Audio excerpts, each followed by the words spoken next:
Lettre pastorale de Monseigneur François Jacolin, ensemble pour un nouvel élan missionnaire de nos paroisses, en la fête de la solennité au Christ roi de l'univers, 24 novembre 2019. La communion et la mission sont profondément unies entre elles se compénètrent et s'impliquent mutuellement au point que la communion représente la source et tout à la fois le fruit de la mission. La communion est missionnaire et la mission est pour la communion. La vocation et la mission des laïcs dans l'Église et dans le monde, exhortation apostolique de Saint Jean-Paul II, numéro 32. Première partie. Communion et mission. Recherchez en toute chose la communion missionnaire. La citation de Saint Jean-Paul II, en exergue de cette lettre, nous aidera à discerner les orientations à prendre aujourd'hui en Vendée, afin de mieux vivre la communion fraternelle entre nous et d'inventer des chemins missionnaires pour une évangélisation renouvelée de tous les Vendéens. La communion de tous les hommes avec le Père et entre eux est le cœur de la mission de Jésus, le Fils de Dieu qui s'est fait homme et qui a donné sa vie, citation, afin de rassembler dans l'unité les enfants de Dieu dispersés. Confère Jean 11, 52. La communion fraternelle des croyants, qui a sa source dans l'unité trinitaire du Père et du Fils, est la condition pour que le monde puisse accueillir dans la foi Jésus comme l'envoyé de Dieu son Père.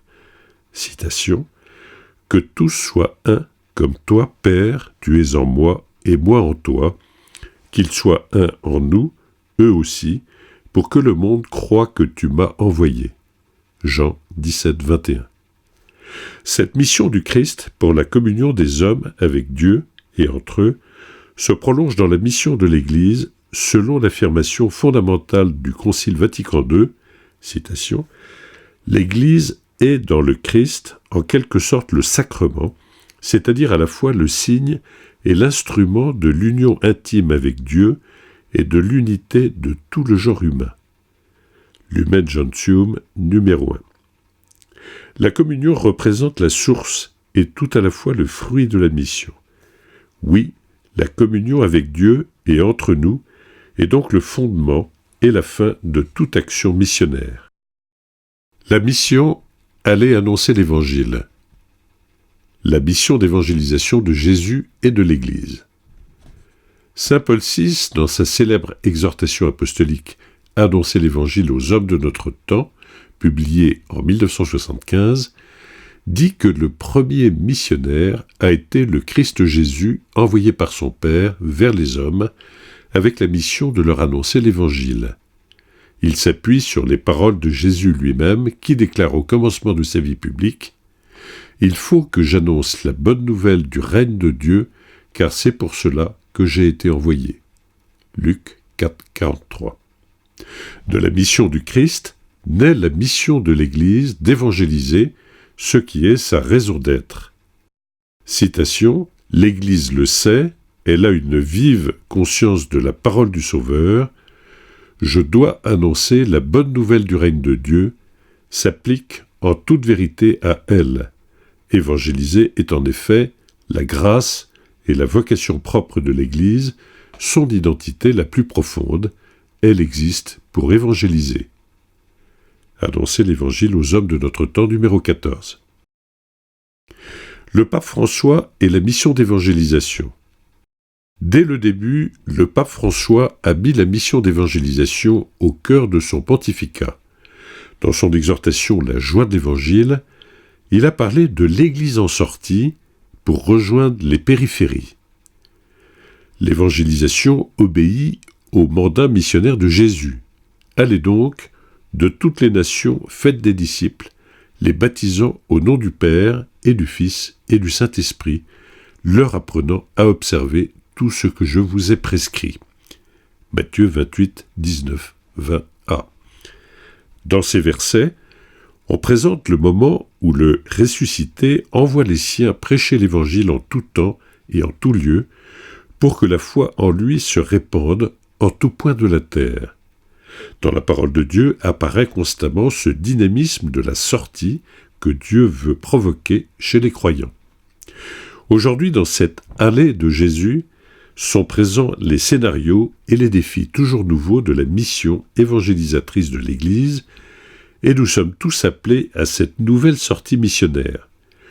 Tout chrétien et toute communauté discernera quel est le chemin que le Seigneur demande, mais nous sommes tous invités à accepter cet appel, sortir de son propre confort et avoir le courage de rejoindre toutes les périphéries qui ont besoin de la lumière de l'Évangile. La joie de l'Évangile numéro 19 et 20. Un peu plus loin, le pape insiste sur l'esprit d'initiative que demande toute action d'évangélisation. Citation, « L'Église en sortie est la communauté des disciples missionnaires qui prennent l'initiative, qui s'impliquent, qui accompagnent, qui fructifient et qui fêtent. La communauté évangélisatrice expérimente que le Seigneur a pris l'initiative, il l'a précédée dans l'amour, confère 1 Jean 4, 10, et en raison de cela, elle sait aller de l'avant, elle sait prendre l'initiative sans crainte, aller à la rencontre, chercher ceux qui sont loin, et arriver aux croisées des chemins pour inviter les exclus. Pour avoir expérimenté la miséricorde du Père et sa force de diffusion, elle vit un désir inépuisable d'offrir la miséricorde. Osons un peu plus prendre l'initiative. La joie de l'Évangile numéro 24. Les Vendéens missionnaires de l'Évangile.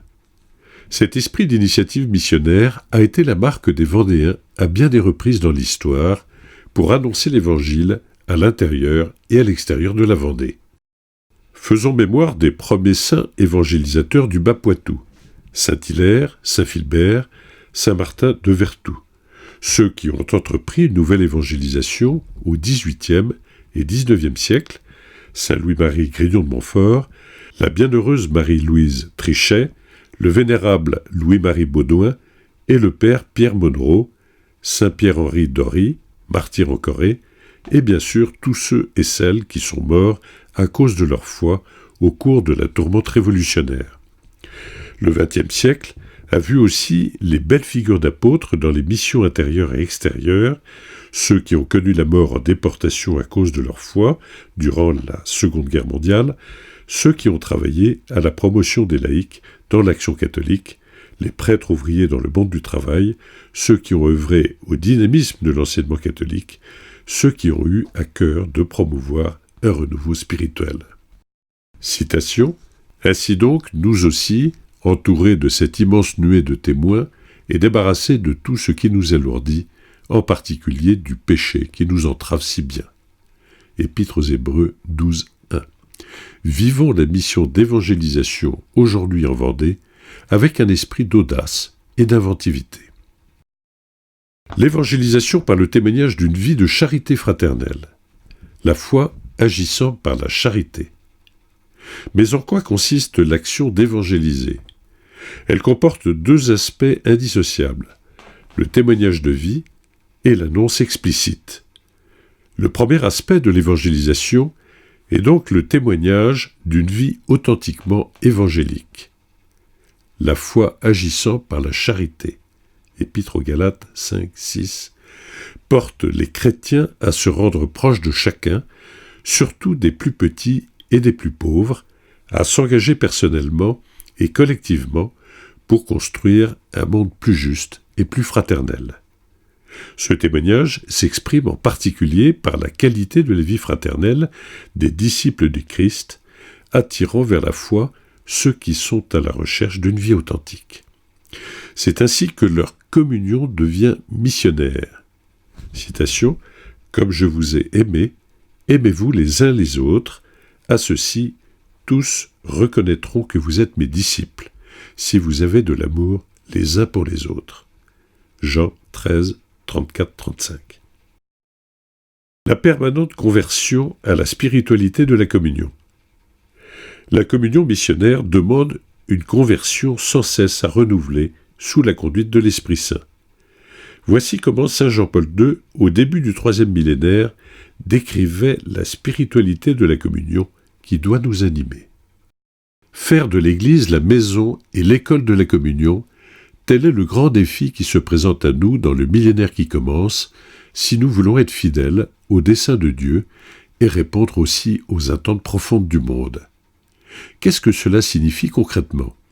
Il faut promouvoir une spiritualité de la communion en la faisant ressortir comme principe éducatif partout où sont formés l'homme et le chrétien, où sont éduqués les ministres de l'autel, les personnes consacrées, les agents pastoraux, où se construisent les familles et les communautés. Une spiritualité de la communion consiste avant tout en un regard du cœur porté sur le mystère de la Trinité qui habite en nous et dont la lumière doit aussi être perçue sur le visage des frères qui sont à nos côtés. Une spiritualité de la communion, cela veut dire la capacité d'être attentif dans l'unité profonde du corps mystique à son frère dans la foi, le considérant donc comme l'un des nôtres, pour savoir partager ses joies et ses souffrances, pour deviner ses désirs et répondre à ses besoins, pour lui offrir une amitié vraie et profonde.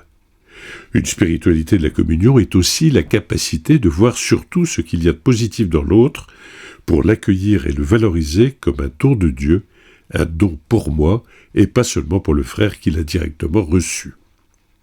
Une spiritualité de la communion, c'est enfin savoir donner une place à son frère en portant les fardeaux les uns des autres, Galates 6.2, et en repoussant les tentations égoïstes qui continuellement nous tendent des pièges et qui provoquent compétition, carriérisme, défiance, jalousie. Les ténèbres du contre-témoignage. Jésus nous le redit aujourd'hui. Vous êtes la lumière du monde. Que votre lumière brille devant les hommes. Alors, voyant ce que vous faites de bien, ils rendront gloire à votre Père qui est aux cieux. Matthieu 5, 14, 16. Il faut souligner ici combien le contre-témoignage de vie constitue un scandale qui étend ses ravages sur plusieurs générations, surtout lorsque les victimes en sont les enfants et les plus faibles. Il est avéré que dans notre diocèse de Luçon, depuis les années 50 et jusqu'aux années 80, des prêtres et des religieux ont agressé sexuellement des enfants. Les responsables de l'Église ont alors manqué de lucidité et de courage. Les familles et les enfants n'ont pas été protégés ni secourus. Il ne s'agit pas de faire le procès du passé, encore moins de laisser croire que tous les prêtres étaient complices, mais de rendre justice aux personnes qui ont été victimes de tels agissements dans leur jeunesse, de faire la vérité et de mettre tout en œuvre pour que cela ne puisse pas se reproduire aujourd'hui et dans l'avenir. La proclamation de l'Évangile est vaine si cet Évangile n'est pas vécu par ceux qui l'annoncent. Bien pire, cela discrédite toute la révélation chrétienne et son message d'amour. La communion trinitaire, source de la charité fraternelle. La pierre de touche de toute communion missionnaire, à travers la diversité des états de vie, que ce soit en famille, en communauté locale, en paroisse, en diocèse, se trouve dans la charité fraternelle qui a sa source dans l'amour trinitaire. Citation : « Comme le Père m'a aimé, moi aussi je vous ai aimé, demeurez dans mon amour, aimez-vous les uns les autres comme je vous ai aimé. » Jean 15, 9, 12. N'oublions pas que le cœur de la prière de Jésus au dernier soir fut pour que, par le témoignage de cette communion fraternelle, le monde accède à la foi chrétienne. Citation : « Que tous soient un, comme toi, Père, tu es en moi, et moi en toi, qu'ils soient un en nous, eux aussi, pour que le monde croie que tu m'as envoyé. » Jean 17, 21. L'évangélisation par l'annonce explicite de l'Évangile, indispensable proclamation de l'Évangile. La charité fraternelle est donc le fondement de toute évangélisation. Citation : « Si je n'ai pas la charité, s'il me manque l'amour, je ne suis qu'un cuivre qui résonne, une cymbale retentissante. » Première épître aux Corinthiens 13, 1. Elle n'est cependant pas suffisante. Elle a besoin d'être complétée par l'annonce explicite de l'Évangile. Écoutons saint Paul nous l'expliquer. « Quiconque invoquera le nom du Seigneur sera sauvé. Or, comment l'évoquer si l'on n'a pas mis sa foi en lui? Comment mettre sa foi en lui si on ne l'a pas entendu? Comment entendre si personne ne proclame? Comment proclamer sans être envoyé? Il est écrit « Comme ils sont beaux, les pas des messagers qui annoncent les bonnes nouvelles. » Et pourtant, tous n'ont pas obéi à la bonne nouvelle. Isaïe demande en effet « Qui a cru Seigneur en nous entendant parler ?» Or la foi naît de ce que l'on entend, et ce que l'on entend, c'est la parole du Christ. Épître aux Romains 10, 13, 17. Tous appelés à proclamer l'Évangile avec courage. Si les ministres ordonnés, évêques, prêtres et diacres, ont reçu du Seigneur une responsabilité particulière pour annoncer l'Évangile, cette mission concerne tous les baptisés. Le pape demande avec force que nous soyons disciples missionnaires. En vertu du baptême reçu, chaque membre du peuple de Dieu est devenu disciple missionnaire, confère Matthieu 28, 19. Chaque baptisé, quelle que soit sa fonction dans l'Église et le niveau d'instruction de sa foi, est un sujet actif de l'évangélisation. La nouvelle évangélisation doit impliquer que chaque baptisé soit protagoniste d'une façon nouvelle. Cette conviction se transforme en un appel adressé à chaque chrétien pour que personne ne renonce à son engagement pour l'évangélisation, car s'il a vraiment fait l'expérience de l'amour de Dieu qui le sauve, il n'a pas besoin de beaucoup de temps de préparation pour aller l'annoncer. Il ne peut pas attendre d'avoir reçu beaucoup de leçons et de longues instructions. Tout chrétien est missionnaire dans la mesure où il a rencontré l'amour de Dieu en Jésus-Christ. Nous ne disons plus que nous sommes disciples et missionnaires, mais toujours que nous sommes disciples missionnaires. La joie de l'Évangile numéro 120. Cette mission d'annoncer l'Évangile, qui est celle de chacun d'entre nous comme disciples missionnaires, demande du courage. Ne soyons pas timides pour témoigner de notre foi. Ne nous laissons pas entraver par une fausse conception de la laïcité qui cherche à nous faire taire. Il ne s'agit pas non plus de tomber dans le prosélytisme qui inclut pression sur la liberté des gens par abus de pouvoir, manipulation et même contraintes violentes. Mais écoutons Jésus nous dire « Celui qui a honte de moi et de mes paroles dans cette génération adultère et pécheresse, le Fils de l'homme aussi aura honte de lui quand il viendra dans la gloire de son Père avec les saints anges. » Marc 8, 38.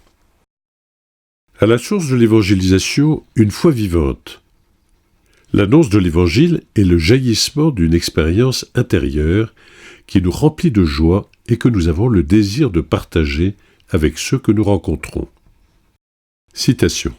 Cette conviction est soutenue par l'expérience personnelle, constamment renouvelée, de goûter son amitié et son message. On ne peut persévérer dans une évangélisation fervente si on n'est pas convaincu, en vertu de sa propre expérience, qu'avoir connu Jésus n'est pas la même chose que de ne pas le connaître, que marcher avec lui n'est pas la même chose que marcher à tâtons, que pouvoir l'écouter ou ignorer sa parole n'est pas la même chose que pouvoir le contempler, l'adorer, se reposer en lui, ou ne pas pouvoir le faire n'est pas la même chose. Essayer de construire le monde avec son évangile n'est pas la même chose que de le faire seulement par sa propre raison. Nous savons bien qu'avec lui, la vie devient beaucoup plus pleine et qu'avec lui, il est plus facile de trouver un sens à tout. C'est pourquoi nous évangélisons. Le véritable missionnaire, qui ne cesse jamais d'être disciple, sait que Jésus marche avec lui, parle avec lui, respire avec lui, travaille avec lui. Il ressent Jésus vivant avec lui au milieu de l'activité missionnaire. Si quelqu'un ne le découvre pas présent au cœur même de la tâche missionnaire, il perd aussitôt l'enthousiasme et doute de ce qu'il transmet, il manque de force et de passion. Et une personne qui n'est pas convaincue, enthousiaste, sûre, amoureuse, ne convainc personne. La joie de l'Évangile, numéro 266. La force propre de la parole de Dieu proclamée. Cette mission d'annoncer l'Évangile demande humilité et foi. Croyons-nous vraiment que la parole de Dieu a une force propre qui dépasse le semeur, comme Jésus nous le dit à travers les paraboles de la semence, qui lève toute seule, et de la graine de moutarde? Citation. Il disait nuit et jour, qu'il dorme ou qu'il se lève, la semence germe et grandit, il ne sait comment. D'elle-même, la terre produit d'abord l'herbe, puis l'épi, enfin du blé plein l'épi. Et dès que le blé est mûr, il y met la faucille, puisque le temps de la moisson est arrivé. Il disait encore, à quoi allons-nous comparer le règne de Dieu? Par quelle parabole pouvons-nous le représenter? Il est comme une graine de moutarde. Quand on la sème en terre, elle est la plus petite de toutes les semences. Mais quand on l'a semée, elle grandit et dépasse toutes les plantes potagères, et elle étend de longues branches, si bien que les oiseaux du ciel peuvent faire leur nid à son ombre. Marc 4, 26-32. La force de vie de la semence relève de l'action créatrice de Dieu, mais comment la semence de la parole de Dieu pourrait-elle porter son fruit si personne ne la sème dans la terre humaine? Soyons ces semeurs à la suite de Jésus, le Verbe de Dieu fait chair, venu accomplir la prophétie d'Isaïe. Citation. « L'Esprit du Seigneur est sur moi, parce que le Seigneur m'a consacré par l'onction. Il m'a envoyé porter la bonne nouvelle aux pauvres, annoncer aux captifs leur libération, et aux aveugles qu'ils retrouveront la vue, remettre en liberté les opprimés, annoncer une année favorable accordée par le Seigneur. » Luc 4, 18-19. Porter la bonne nouvelle aux pauvres. Il m'a envoyé porter la bonne nouvelle aux pauvres. Voilà le cœur de la mission de Jésus et donc de l'Église. Dans son exhortation, le pape François insiste sur le fait que la première charité à pratiquer envers les pauvres est de leur apporter l'Évangile. Citation. « Je veux dire avec douleur que la pire discrimination dont souffrent les pauvres est le manque d'attention spirituelle. L'immense majorité des pauvres a une ouverture particulière à la foi. Ils ont besoin de Dieu et nous ne pouvons pas négliger de leur offrir son amitié, sa bénédiction, sa parole, la célébration des sacrements et la proposition d'un chemin de croissance et de maturation dans la foi. L'option préférentielle pour les pauvres doit se traduire principalement par une attention religieuse privilégiée et prioritaire. » La joie de l'Évangile numéro 200.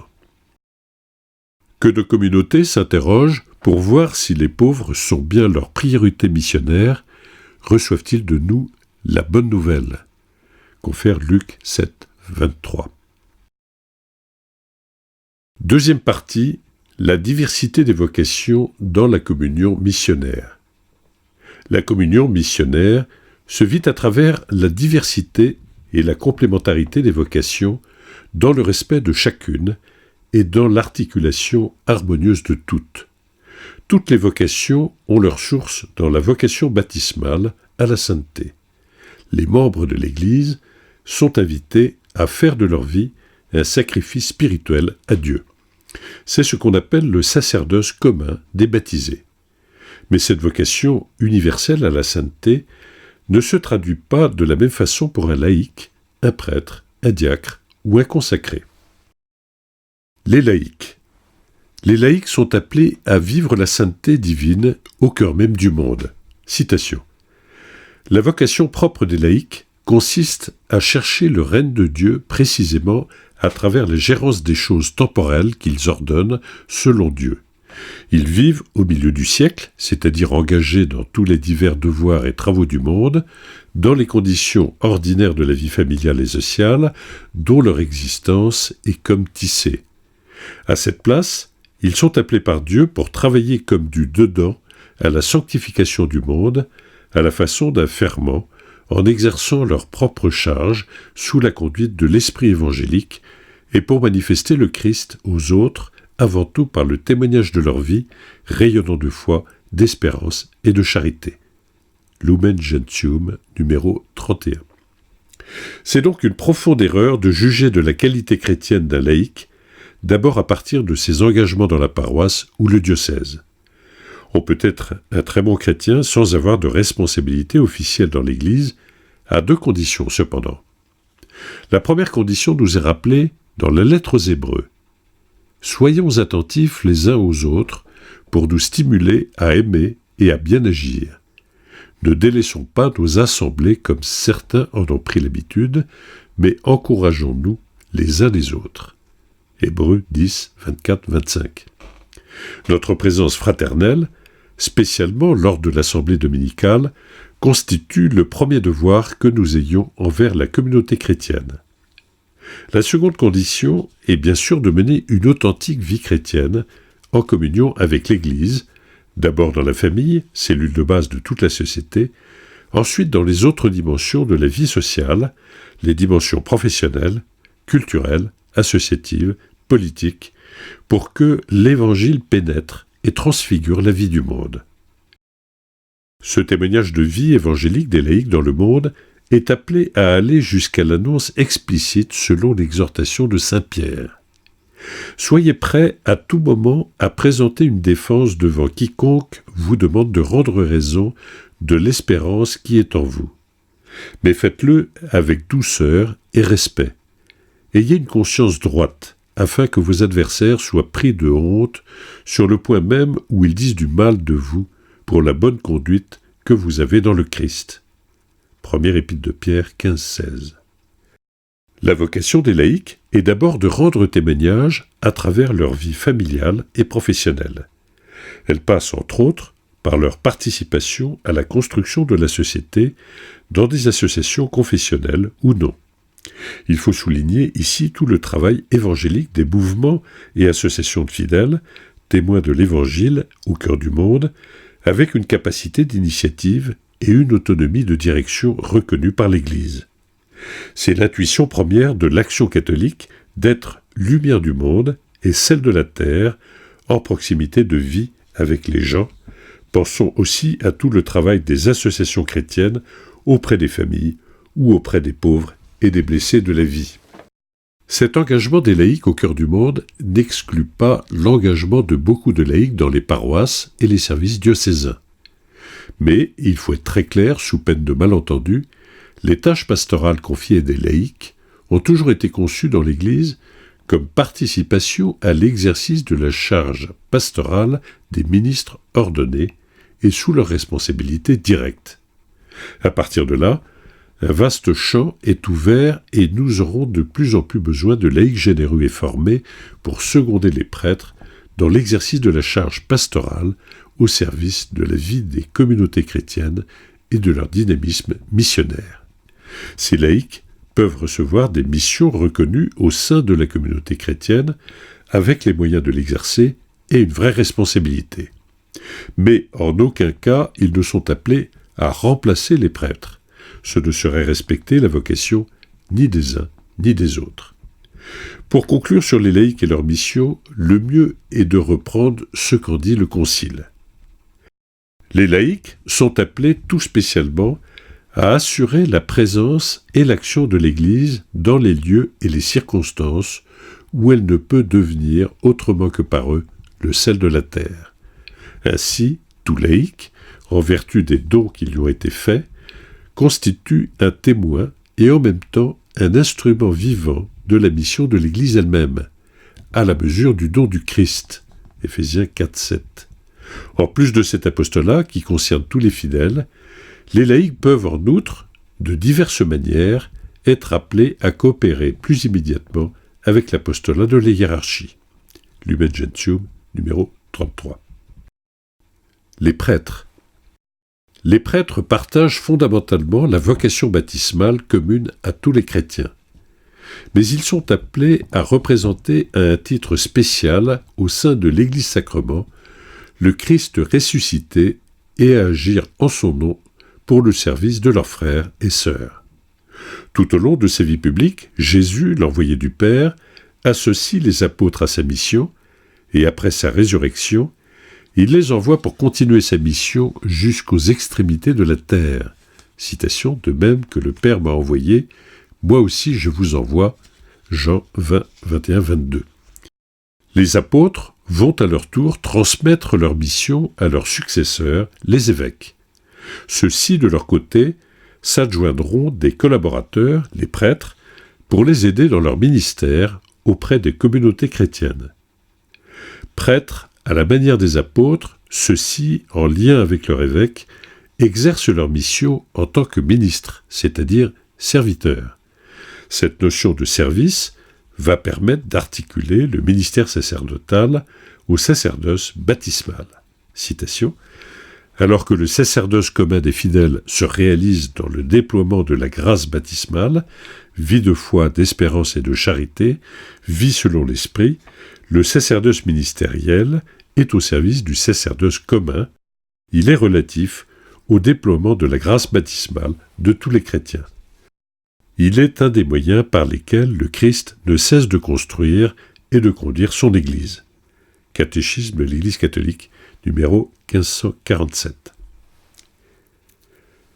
Le ministère sacerdotal est un service d'autorité, ce qui est difficile à comprendre pour notre mentalité moderne individualiste.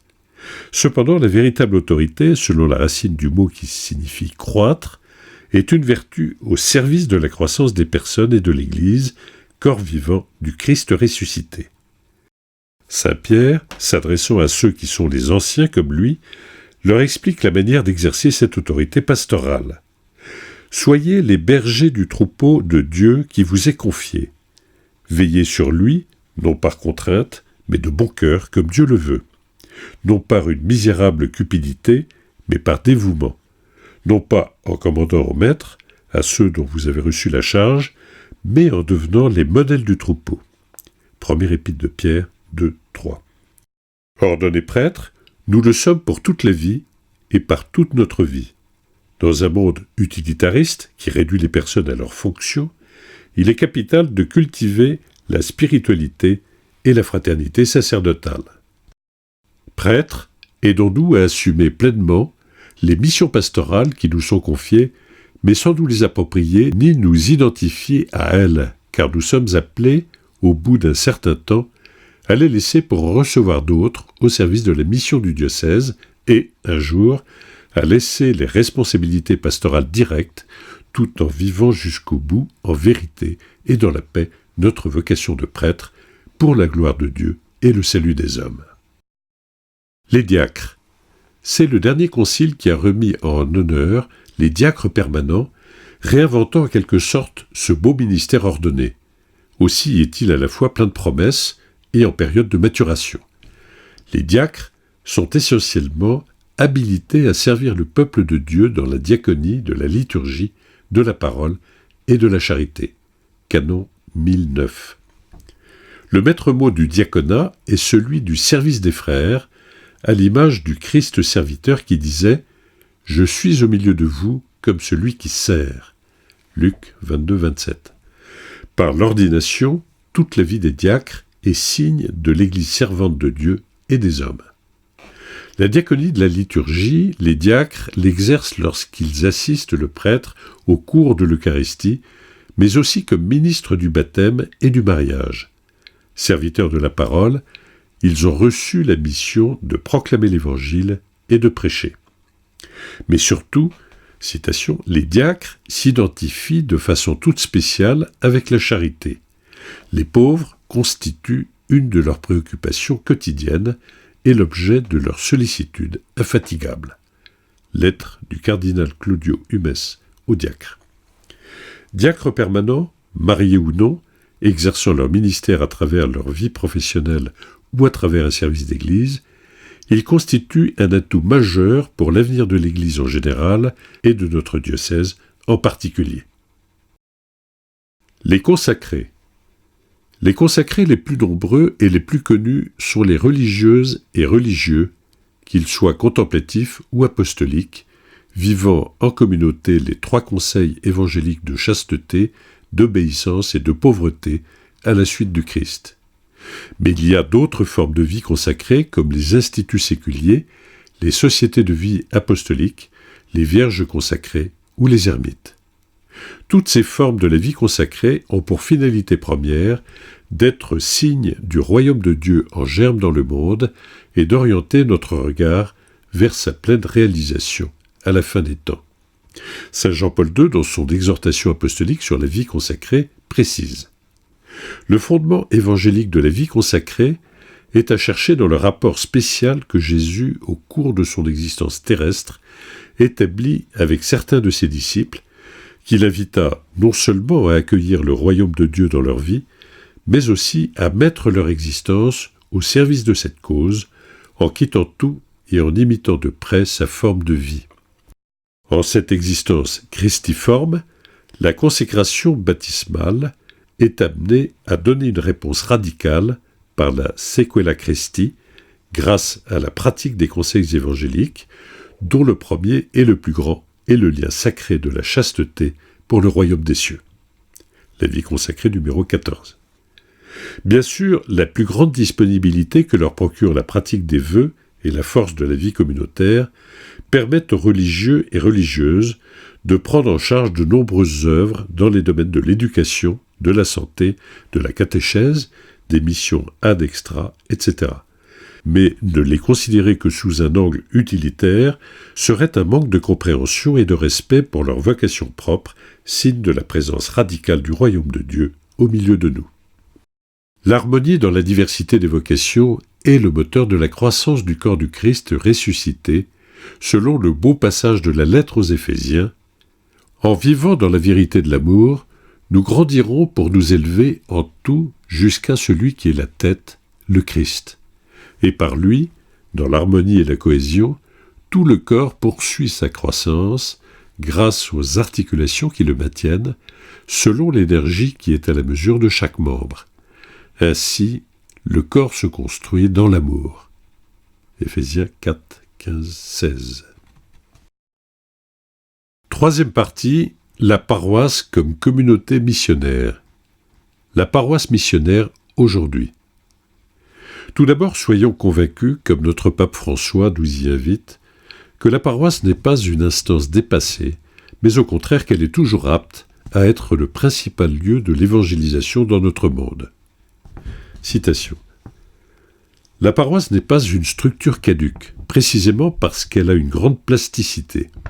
Elle peut prendre des formes très diverses, qui demandent la docilité et la créativité missionnaire du pasteur et de la communauté.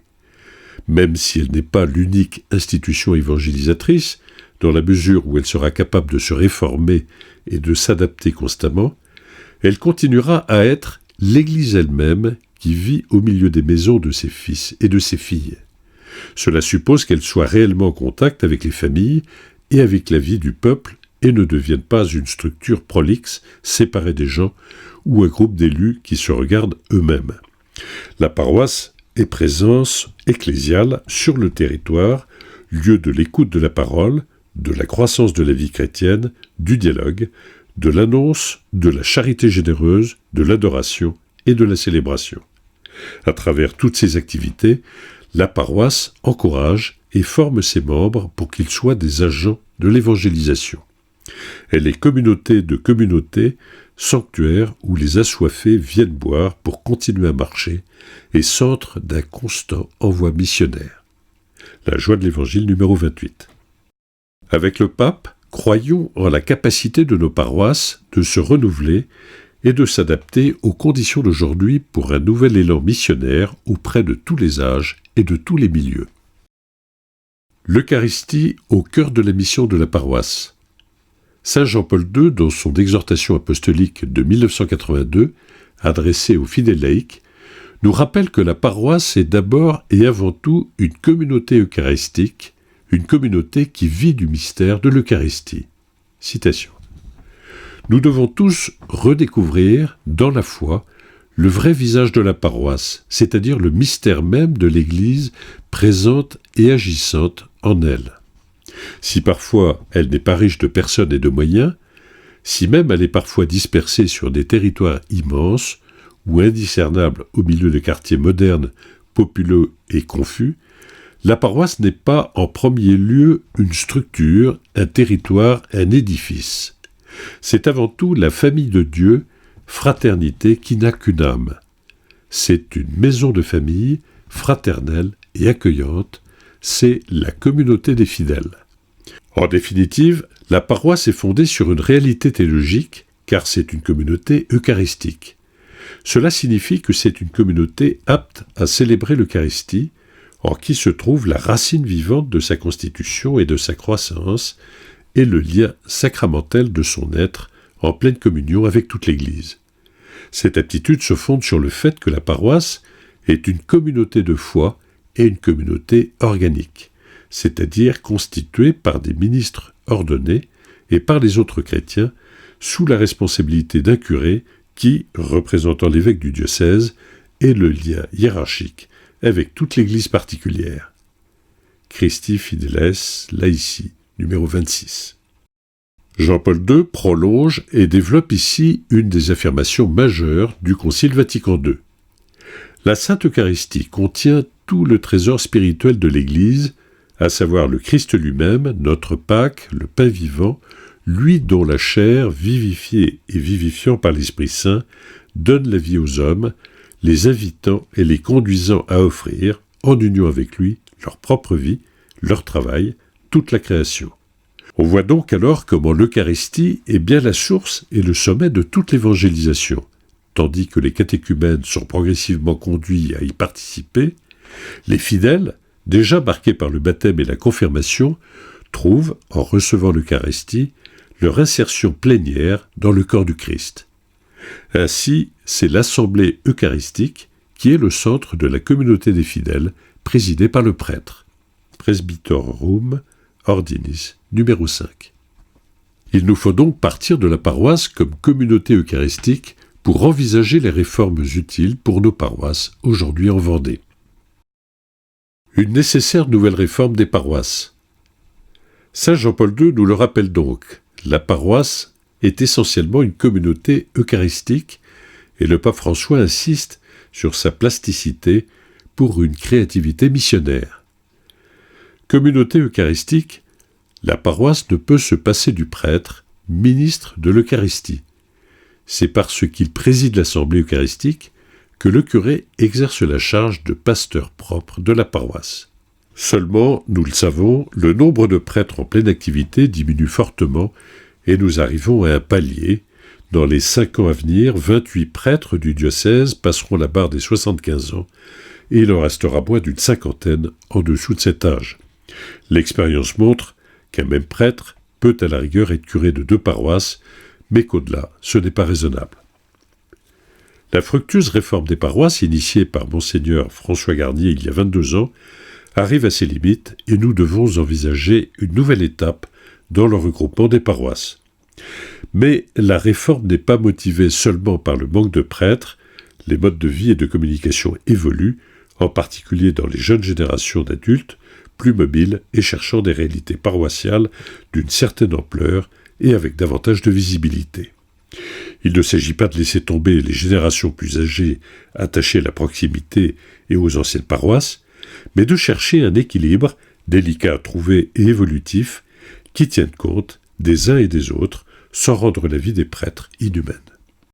Surtout, nous voulons que la réforme des paroisses soit un levier pour relancer la mission d'évangélisation confiée à l'Église par le Christ ressuscité, la mission qui se continue ici et maintenant dans les conditions de cette première moitié du XXIe siècle pour tous les Vendéens. Déjà, pour alléger nos structures, nous avons supprimé les 4 zones pastorales et ramené le nombre de doyennés de 13 à 7, selon les bassins de vie autour de La Roche-sur-Yon, Chaland, les Sables-d'Olonne, Luçon, Fontenay-le-Comte, Les Herbiers et Montaigu. La réforme des paroisses se fera progressivement, doyenné par doyenné, en consultant les équipes pastorales de chacune des 59 paroisses existantes. Une première estimation envisage un regroupement entre 35 et 40 nouvelles paroisses, ce qui semble un nombre raisonnable en fonction de nos forces et des missions à assumer par chaque paroisse. Cette réforme se fera avec une concertation de tous dans chacun des nouveaux doyennés au cours des 2 prochaines années. La proximité pour une communion qui n'oublie personne.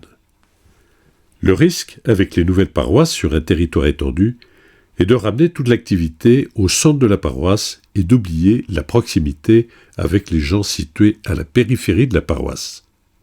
Jusqu'à présent, La proximité de l'Église était assumée essentiellement par les curés résidant au milieu du village. Aujourd'hui, nous sommes bien obligés de regarder la réalité en face. Ce n'est plus possible de la même façon. Doit-on alors se résigner à ne maintenir la présence de l'Église que dans les bourgs-centres? Évidemment non. Si les prêtres doivent toujours avoir le souci d'être proches de tous, ils ne peuvent pas l'assumer de la même manière que lorsqu'ils étaient présents, et souvent à plusieurs, dans chaque commune. Mais cette proximité de l'Église avec les gens est l'affaire de tous les fidèles, pas seulement celle des prêtres. La constitution d'équipes et de communautés ecclésiales de proximité. Un enjeu crucial de la réforme des paroisses est donc la constitution de communautés ecclésiales de proximité. Elles formeront un ensemble humain de taille moyenne, comprenant plusieurs communes ou plusieurs quartiers dans les villes, là où l'Église vit sa mission en proximité avec les gens. Ces communautés ecclésiales ne seront pas décidées d'en haut. C'est au sein de la paroisse qu'elles seront déterminées d'une façon qui peut évoluer dans le temps. Ces communautés locales auront à entretenir, fleurir et ouvrir leurs églises qui toutes resteront églises paroissiales. Il sera bon aussi qu'elles disposent, chacune au moins, d'une salle de rencontre pour les activités communautaires. Le principe de ces communautés ecclésiales de proximité sera un peu différent de celui qui avait prévalu originellement en 2007, à la suite du synode diocésain. Elles seront constituées systématiquement sur l'ensemble du territoire de la nouvelle paroisse, avec un périmètre plus grand qu'une commune. Leur réalité épousera la spécificité de chaque pays, avec un visage sans doute assez différent en ville et en campagne. Elle ne commencera à se mettre en place qu'après la constitution des nouvelles paroisses. Pour une bonne marge de ces communautés ecclésiales de proximité, une équipe composée de 3 à 5 laïcs sera mise en place. En lien avec les prêtres de la paroisse, elle veillera à ce que les 3 dimensions de la mission pastorale, annonce et approfondissement de la foi, prière et célébration des sacrements, partage fraternel, en particulier avec les plus pauvres, soient réellement vécues localement. Conclusion, l'arbre de vie. En couverture de cette lettre, vous avez la reproduction d'une mosaïque du XIIe siècle qui se trouve dans l'abside de l'église Saint-Clément à Rome. En guise de conclusion, je désire la contempler avec vous. Le sens de ce qu'elle représente nous est donné par une inscription au bas de l'abside. L'Église du Christ est semblable pour nous à cette vigne que la loi dessèche, mais que la croix fait reverdir. C'est donc le mystère de l'Église qui est ici signifié. Le mystère de l'Église branché sur l'arbre de vie de la croix, en lien avec la parole de Jésus, « Moi, je suis la vigne, et vous les sarments. Celui qui demeure en moi, et en qui je demeure, celui-là porte beaucoup de fruits, car en dehors de moi, vous ne pouvez rien faire. » Jean 15, 5. Au centre, il y a donc Jésus sur la croix, entouré par Marie et Jean. Rappelons-nous les paroles de Jésus à sa mère et aux disciples bien-aimés. « Femme, voici ton fils, voici ta mère. » Donnés l'un à l'autre par le Christ en croix, ils deviennent ensemble la préfiguration de l'Église. Et aujourd'hui, chaque baptisé est le disciple bien-aimé qui reçoit dans l'Église Marie comme mère. Rappelons-nous aussi ce qui suivit la mort de Jésus. Citation, « Un des soldats, avec sa lance, lui perça le côté, et aussitôt il en sortit du sang et de l'eau. Celui qui a vu rend témoignage, et son témoignage est véridique. Et celui-là sait qu'il dit vrai, afin que vous aussi, vous croyez. » Jean 19, 34, 35. Dans cette scène est préfigurée la dimension sacramentelle de la vie de l'Église. Du sacrifice du Christ, représenté par son sang versé, jaillit le fleuve d'eau vive, la source de la grâce, annoncée par Jésus à la Samaritaine. Si tu savais le don de Dieu, et qui est celui qui te dit « Donne-moi à boire », c'est toi qui lui aurais demandé, et il t'aurait donné de l'eau vive. Celui qui boira de l'eau que moi je lui donnerai n'aura plus jamais soif, et l'eau que je lui donnerai deviendra en lui une source d'eau jaillissant pour la vie éternelle. Jean 4, 10, 14. Et lors de sa montée à Jérusalem pour la fête des Tentes, Jésus déclare « Si quelqu'un a soif, qu'il vienne à moi et qu'il boive, celui qui croit en moi.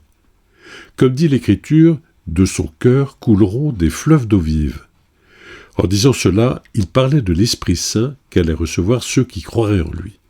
En effet, il ne pouvait y avoir l'Esprit puisque Jésus n'avait pas encore été glorifié.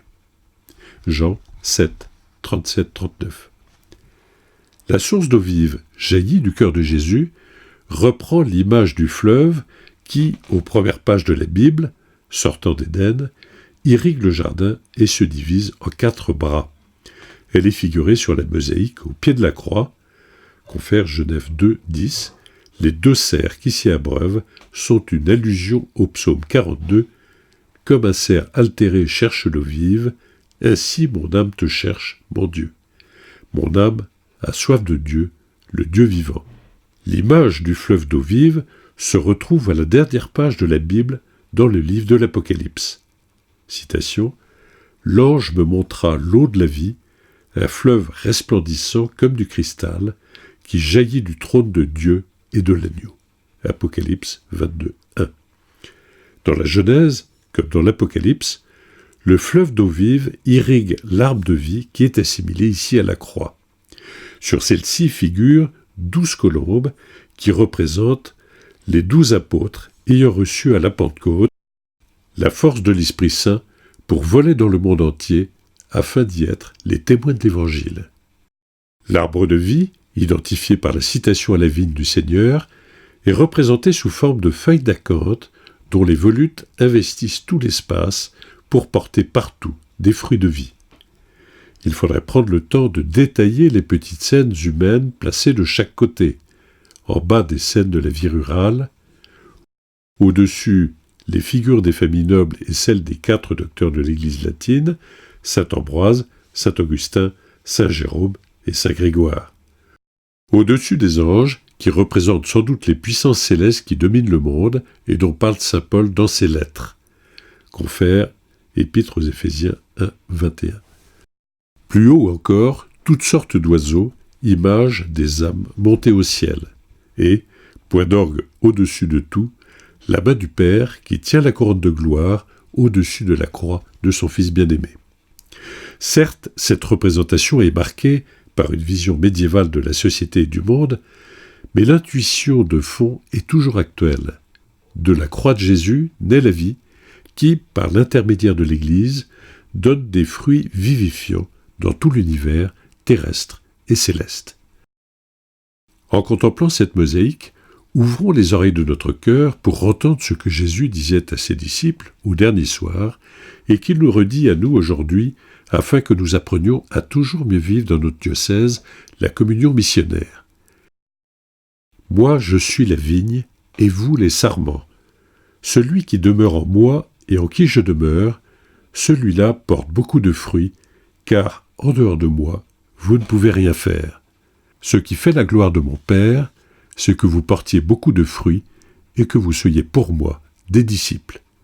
Ce n'est pas vous qui m'avez choisi, c'est moi qui vous ai choisi et établi, afin que vous alliez, que vous portiez du fruit et que votre fruit demeure. » Jean 15, 5, 8, 16. Chers frères et sœurs dans le Christ, que le Seigneur vous bénisse dans votre vocation de baptiser. Je vous envoie annoncer l'Évangile dans notre belle Vendée, le 24 novembre 2019, en la solennité du Christ roi de l'univers, François Jacolin, évêque de Luçon. Voici la prière à la Sainte Vierge Marie qui conclut l'exhortation du pape François, la joie de l'Évangile. Vierge et Mère Marie, toi qui, mue par l'Esprit, as accueilli le Verbe de la vie, dans la profondeur de ta foi humble, totalement abandonnée à l'Éternel, aide-nous à dire notre oui dans l'urgence, plus que jamais pressante, de faire retentir la bonne nouvelle de Jésus.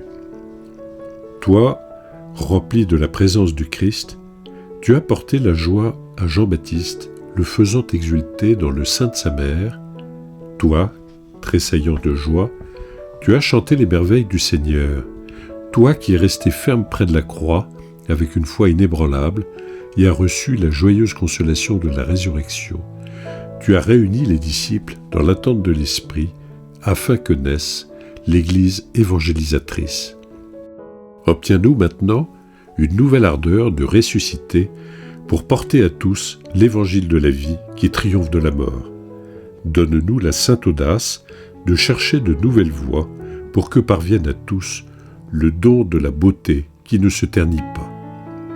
Toi, Vierge de l'écoute et de la contemplation, Mère du bel amour, épouse des noces éternelles, intercède pour l'Église dont tu es l'icône très pure, afin qu'elle ne s'enferme jamais et jamais ne s'arrête dans sa passion pour instaurer le royaume.